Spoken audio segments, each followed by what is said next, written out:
कल भी आपने सभी लोगों से मुलाकात की थी, संक्षिप्त विस्तार से बातचीत हुई। कुछ बातें मैं आपके समक्ष रखूंगा और उसके पश्चात आप जो भी चाहे सवाल संवाददाता सम्मेलन के मुख्य बिंदु से अन्य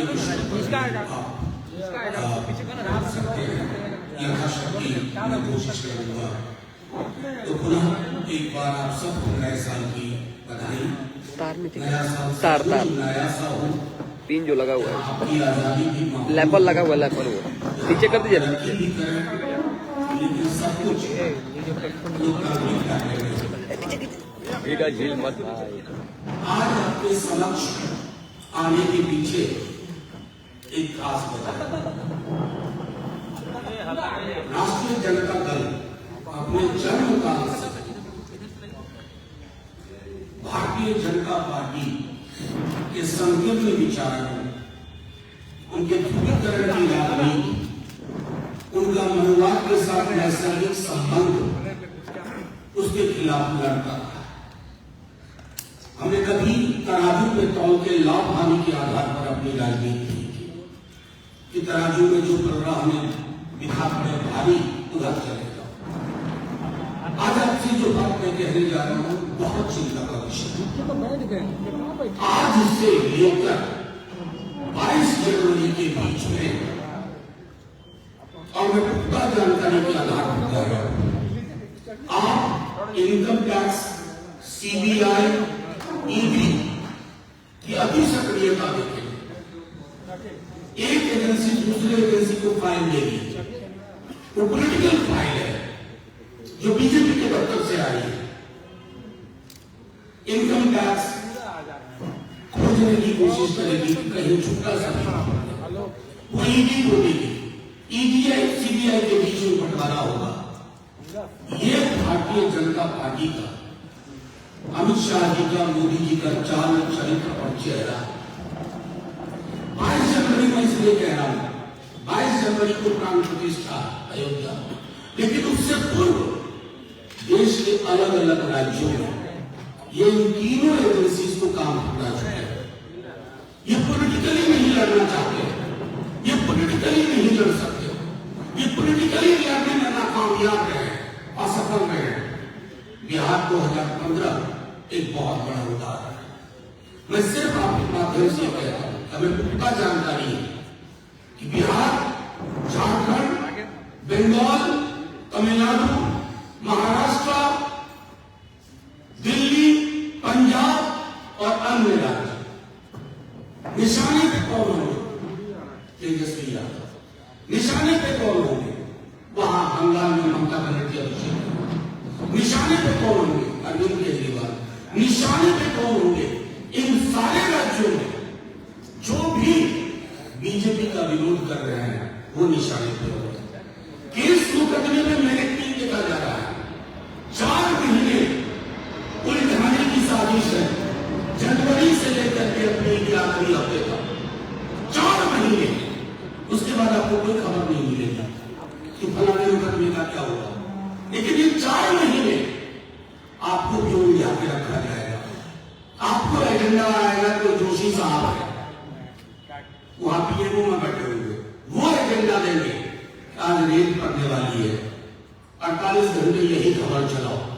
मैं सिर्फ आपके माध्यम से केंद्र की सरकार को भी कहता हूं कि जिन एजेंसी से आप ये काम करवा रहे हैं, उन्हीं एजेंसीज ने, क्योंकि वहां कुछ ईमानदार लोग भी है ना, वो सिर्फ आपकी तो ही नहीं बताएंगे, उन्होंने भी कहा है कि सर ऐसा ये लोग कोशिश कर रहे हैं कि लोकसभा चुनाव से पूर्व इन तमाम एंटी बीजेपी महागठबंधन चेहरों को उलझा दे। और मैं पूरे ऑफिस में कह रहा हूं, चलाइए, छापिए। ईडी, आईटी, सीबीआई के अधिकारियों ने, उच्चतर से लेकर निम्नतम कर्मचारियों ने कहा कि सर ये लोग आप लोगों को उलझा के रखेंगे तमाम राज्यों में।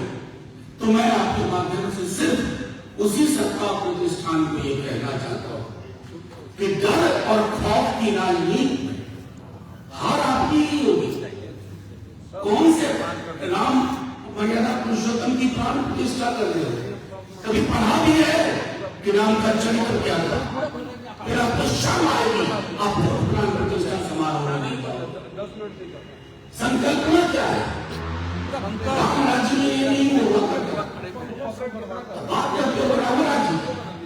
और दूसरी तरफ कभी हेमंत सोरेन को उठा लो, तेजस्वी यादव को उठा लो, केजरीवाल साहब को उठा लो, भगवंत मान को उठा लो, अभिषेक बनर्जी को उठा लो, तमाम दलों के जो लोग बोले उनको उठा लो क्यों? 4 महीने निकल जाए, चुनाव हो जाने। तो अगर इस प्रकार से आपने सोचा है तो आपके माध्यम से मेरे जान को आज ये प्रेस कॉन्फ्रेंस रखी है कि जो कोई भी अधिकारी बच्चा लेकर के कम से घूमने वाले हैं, सावधान हो जाए। इस तरह की राजनीति का उपकरण आप बन रहे हैं, इंस्ट्रूमेंट बन रहे हैं, बीजेपी के हाथ में, बीजेपी के दफ्तर से गाइडेड हो रहे हैं।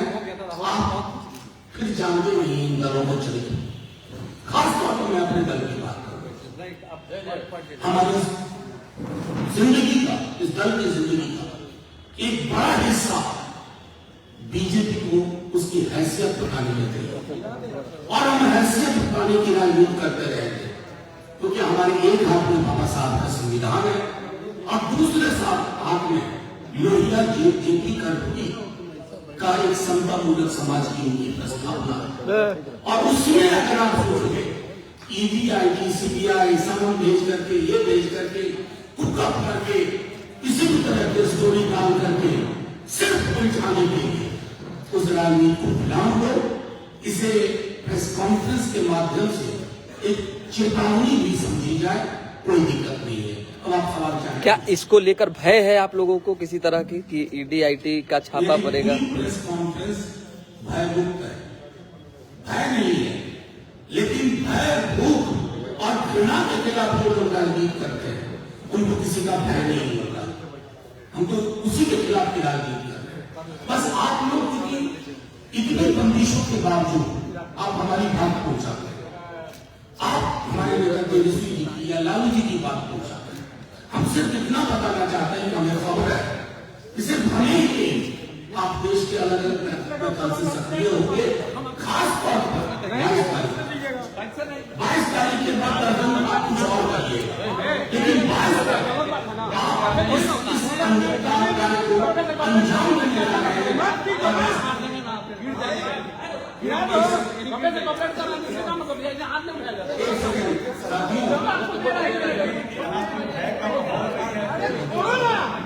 एक सेकंड, वो आपस का है, आपस का नहीं। मनोज जी एक ये अब सुनिए, आपस के झगड़े के लिए ही बीजेपी जानी जाती है, आपस में लोगों को झगड़ा लगा है, इसी बात के लिए बीजेपी जानी जाती है। बीजेपी जैसा मत बनिए, बस याद। मनोज जी इस तरफ इशारा किया आपने कि आज से 22 जनवरी के बीच में कुछ बड़ा हो सकता है, जांच एजेंसियां एक्टिव हो सकती है। आपको क्या लगता है कि तेजस्वी यादव की तरफ अब वो कुछ तैयारी चल रही है, ईडी का कुछ बड़ी तैयारी चल रही है? देखिए, एक बात तो मैं सीधे तौर पर कहूँ, सिर्फ बिहार में ही नहीं, अलग अलग राज्यों में, और चूंकि कई अधिकारी ईमानदार हैं, उनको तैयार नहीं हो रहे इसके लिए, उन्हें कहा जा रहा है कि समझ भेजो, इसको उठाओ, उनको उठाओ। और तेजस्वी यादव एक व्यक्ति के अलावा क्या है? सबसे बड़ी चीज है कि बीजेपी को ताकत का आभास है। बीजेपी को पता है कि बिहार में इस महागठबंधन के आगे उनकी स्मूथ फंक्शनिंग नहीं है, मतलब 3-4 से ऊपर उनका 10 आंकड़ा नहीं जा रहा। तो क्या करेंगे? तेजस्वी यादव जी को, लालू जी को, हमारे राष्ट्रीय अध्यक्ष जी को, उधर झारखंड में हेमंत जी को, दिल्ली पंजाब में केजरीवाल जी, भगवंत मान जी को, स्थानीय साहब के मंत्रिमंडल के लोगों को। तो ये जो राजनीति है, उस राजनीति को आप कह रहे हैं एक्टिव, कल से हाइपर एक्टिव हो गए। एक्टिव के आगे हाइपर लगा लीजिए।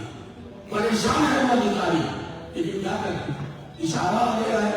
वो जो दो सबसे बड़े नेता हैं सत्ता प्रतिष्ठान के, उन्होंने कहा कि पॉलिटिकल लड़ाई हम आपके कंधे पे बंदूक रख करके ही लड़ेंगे, तो कंधे पे बंदूक रख करके बेचारे फिरेंगे। इंडिया गठबंधन की जूम मीटिंग 22 जनवरी का जब सरकार है क्या इंडिया गठबंधन को कि राम मंदिर के बाद कहीं भाजपा फिर जो है चुनाव जीत न जाए, क्या इसकी डर है? आपके सवाल में से मुझे इत्तेफाक नहीं है। राम कौन है साहब?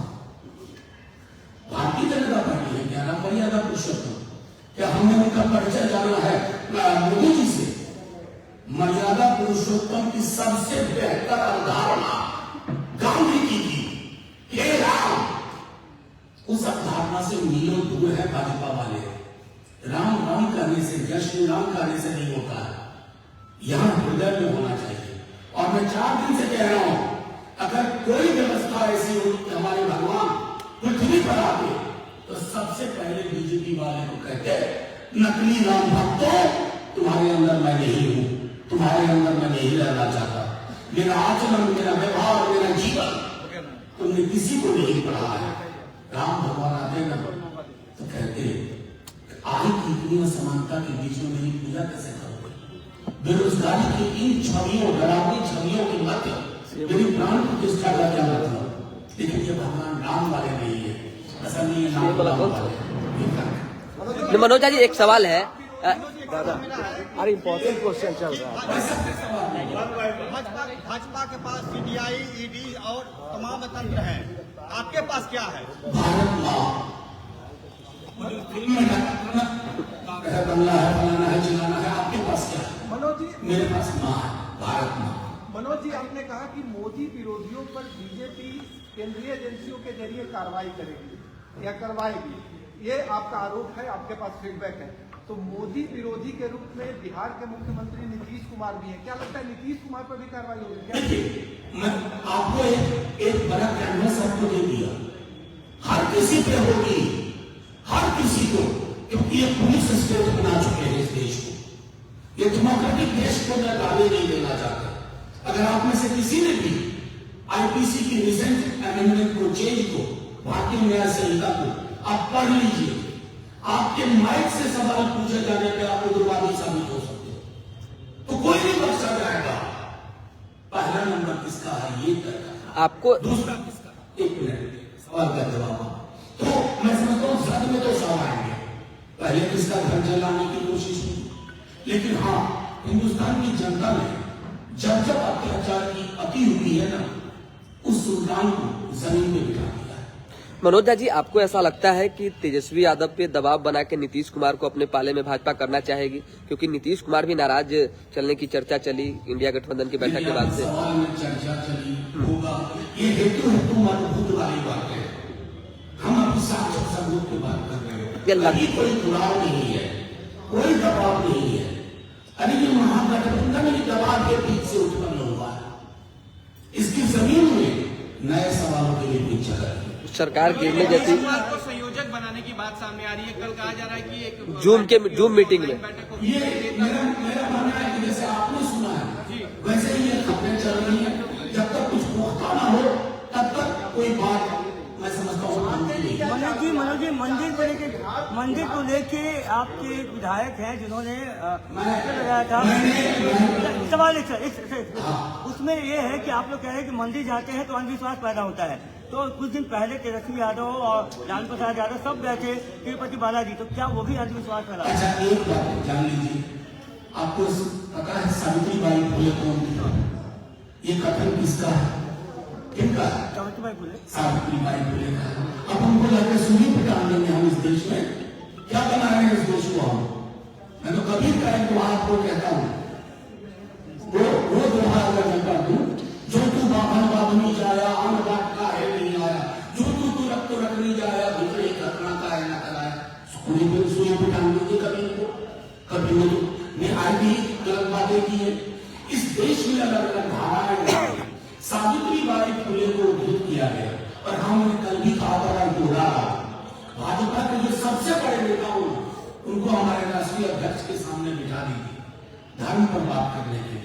और छोड़िए, हमारे बगल में हमारे प्रवक्ता शक्ति सिंह यादव जी हनुमान चालीसा संस्कृत में पढ़ के सुना देंगे। एक भाजपा वाले को बुला दो जो इनके साथ कमाल की बात है। बने? बिल्कुल, क्यों नहीं चाहेंगे? और आज पहली बार ये कह रहे हैं हम लगातार नहीं करते हैं। Thank you. एक सवाल है, एक खबर आ रही है, माननीय तेजस्वी यादव जी और नीतीश कुमार जी में मतभेद है, कितना सच है ये उतना ही सच है जितना अगर आज मुझसे कहते कि मनोज जी आज सूरज पश्चिम होगा। मनोज जी, ये आपने कहा कि संयोजक वाली बात पर आपको जितना पता होता है आपको भी पता है, लेकिन ये तो सभी चाहते हैं ना कि बिहार में अगर इसकी जो संयोजक का पद मिल जाता है नेता को तो और ज्यादा मजबूत नहीं, हमारी पार्टी का हमारे राष्ट्रीय अध्यक्ष, हमारे डिप्टी सीएम तेजस्वी जी, हम सब कहते हैं आज की डेट में इनसे ज्यादा अनुभवी व्यक्ति पूरे हिंदुस्तान में नहीं है और इसमें कंसिस्टेंट हमारा ये पोजीशन रहा, कुछ बदलाव नहीं हुआ। एक आखिरी सवाल आप लोगों पे